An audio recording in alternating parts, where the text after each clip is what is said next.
I have this cabinet that sits below my TV, and I am going to be turning this into a fake fireplace.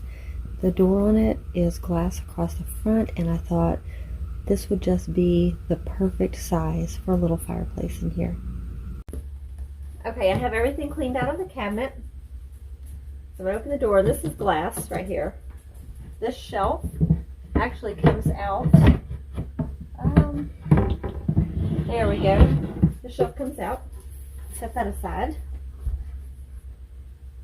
And what I'm going to do is I'm going to measure the inside of this cabinet because I have some black contact paper, and I'm making this fireplace out of everything I have on hand except for 3 pieces of firewood that a friend of mine is going to give to me because they cut firewood all the time, so she said they have plenty of it.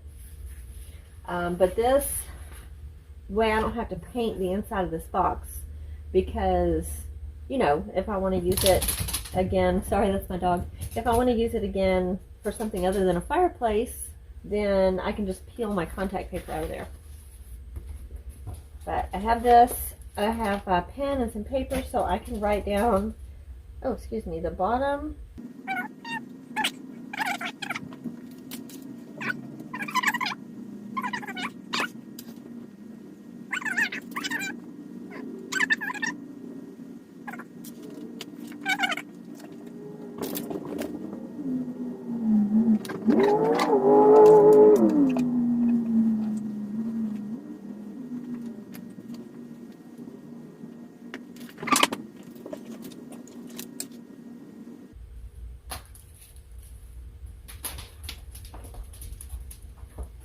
And I don't know if you can see this.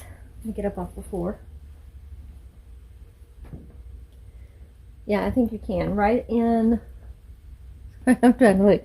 Right in here, I have a hole here and a hole here that's already pre-drilled because I have had some cords going through there. So that'll be perfect. I'll cover one with the contact paper, and the other one I will put a hole in the contact paper, and that way I can run my cord through for my light that I want to put in there to make it look like a fire. And I actually don't have that yet, but I was looking on Amazon, and they have flickering orange light bulbs that's supposed to look like a flame, so I'm probably going to go that route.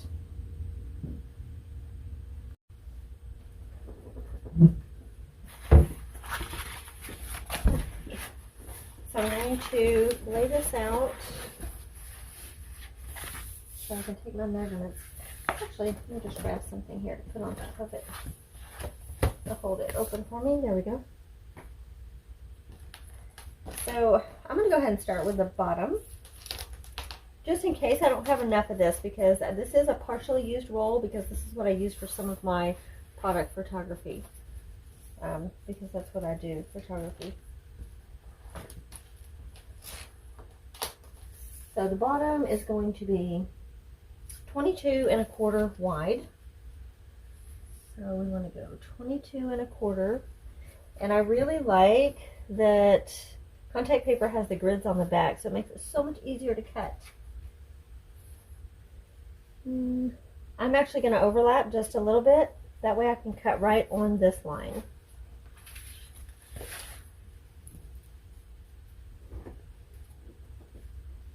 Oh, let me double check that. I'm bad about measuring and then cutting in the wrong place. I do the same thing with wood.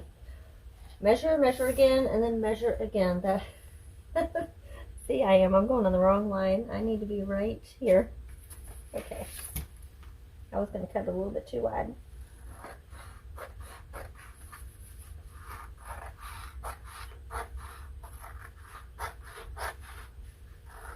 Oops, I'm getting a little bit off. Okay.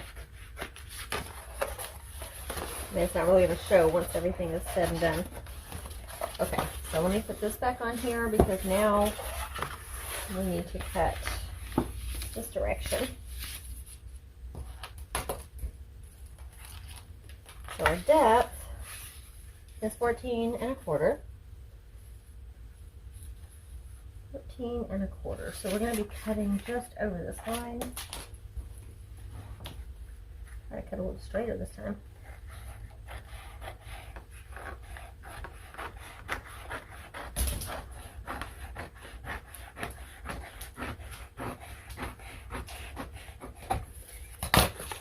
And then what I want to do is dry fit before I actually put anything in there.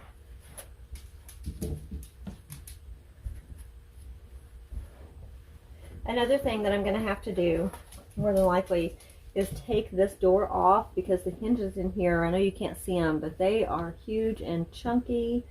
And if I don't take them out before I paper the sides, then they're going to be really hard to actually cut around. So it'll be easier just to take them out, paper it, put some holes where the screws go, and then pop it back on.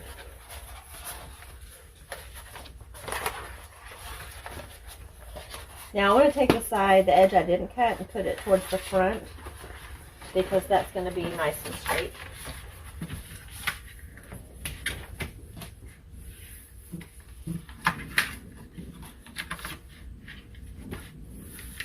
So I am actually just a tad, I need to cut just a little bit off. I shouldn't have cut it over, I should have cut it under.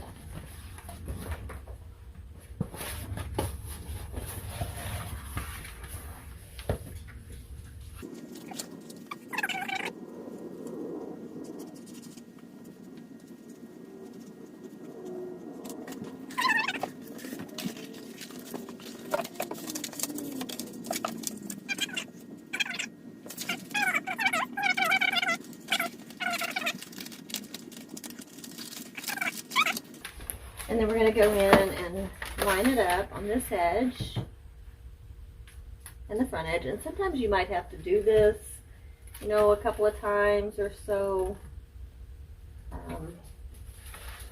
to get it straight.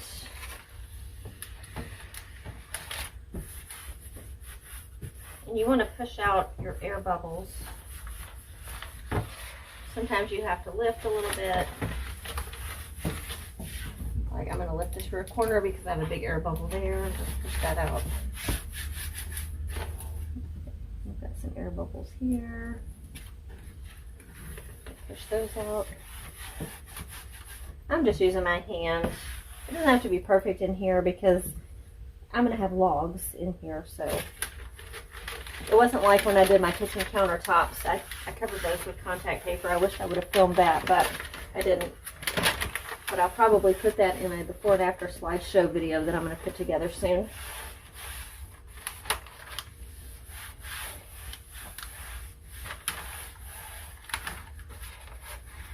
Got an air bubble there.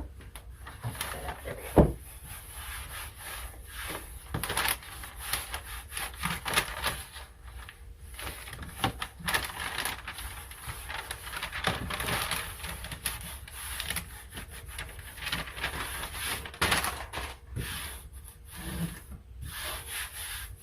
And a little bit of a extra on there isn't going to really matter because we're going to be covering this anyway, so it'll be fine.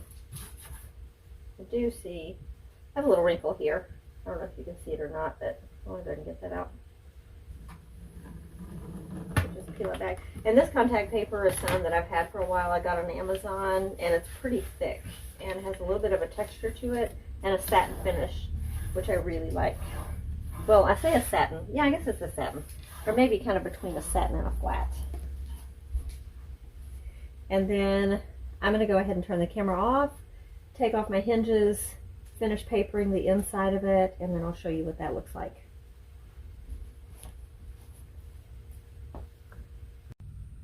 Okay, I took the door off and I put the contact paper inside. I ended up not having enough of the black, but I had some charcoal gray, you can see there, that I went ahead and put on the sides. And then that hole in the back, oh, I can get it to focus. The hole right there in the back, that one's a little bit wrinkled, but you're not going to see it with the wood in there. And that one, I just poked the scissors through it so I could get my cord through there. So that's it. So it is ready now for my logs and my light. And once that's all done, I think it's going to be really, really nice because as you can see, it is glass and I think it's going to look, I mean, as close to a real fireplace as we can get, not being able to have one in the house here. My neighbors gave me some firewood, and what I'm doing is I sprayed it with Raid really, really good to make sure there was no bugs. And I let that dry out real good for a couple of days, and then I brought this outside, scrubbed it with a brush really good to get most of the dirt and stuff off of it, and now I am spraying it with a coat of polyurethane before I put it in my fireplace. Now I'm ready to position my wood inside of my cabinet, and I'm going to start with this big piece right here. And this one's going to go in the back.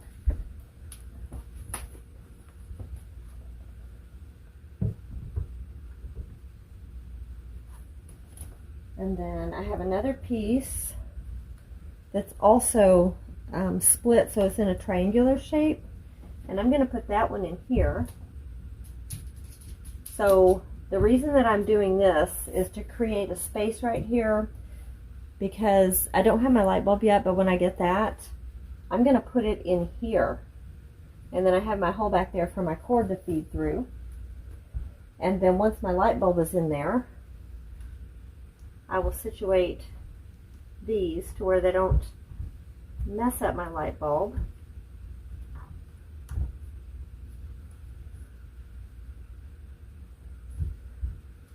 Maybe this way, but you'll be able to see the glow coming through there.